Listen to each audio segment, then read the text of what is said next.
Now, the reading I've done, the asking around I've done, is basically what happened is sometime early in the 1960s, Fidel Castro, who had a bunch of bodyguards, was looking at one of his bodyguards in particular, and this cool cat was smoking a cigar with a great aroma, and Fidel Castro literally asked him, dude, where the hell did you get something like that from?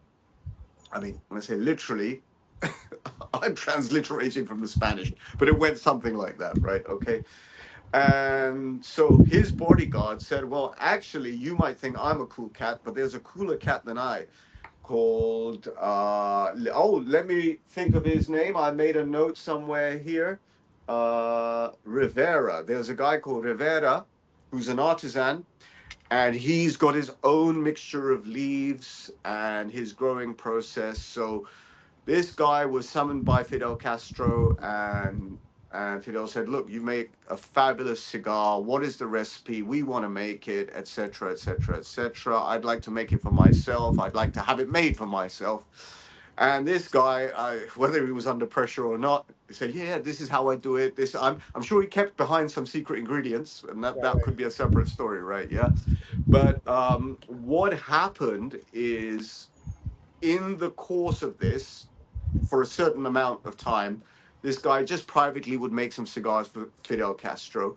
And then Fidel Castro set up what was called what is still today running the Leguito factory.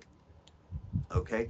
And that factory privately from the late 60s. So basically, this brand formed in 1968. The Cohiba brand formed in 1968, but it was still a private brand. It was still for Castro and his sort of fellow senior staff to give these cigars out as presents, a bit like the Trinidad cigars we were talking about last week, okay?